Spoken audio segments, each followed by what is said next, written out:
আসসালামু আলাইকুম গাইস, কেমন আছেন? আশা করি ভালো আছেন। আমিও ভালো আছি। দেখতে পাচ্ছেন নতুন প্রযুক্তির একটা গাড়ি। এটা আপনার যেগুলো জমি, কামদোর জমি, দোপা জমি, ওগুলো জমি হাল পাওয়ার জন্য এই গাড়িটা তৈরি করছে। দেখতে পাচ্ছেন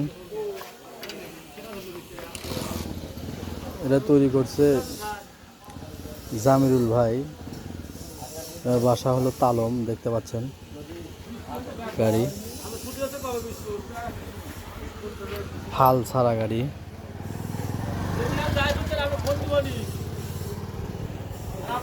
এটা হচ্ছে হলো ধরলে ডান দিক ঘুরবে, এটা ধরলে বাম দিক ঘুরবে। এটা হচ্ছে গিয়ার।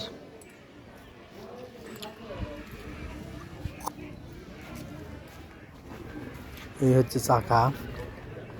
দেখতে পাচ্ছেন ভিতরে ড্রাম সিস্টেম। ডাবা জমি, ফাল ছাড়া জমি চাষ হয়। চাষও বলে খুব ভালো হয়। মাঠে নামা ছিল এনারা। এই হচ্ছে গাড়ির সিস্টেম। দেখতে পাচ্ছেন। আমাদের ভিডিও যদি ভালো লাগে আমাদের ইউটিউব চ্যানেলটা সাবস্ক্রাইব করবেন। খোদা হাফেজ। দেখা হবে আবার অন্য কোনো ভিডিও।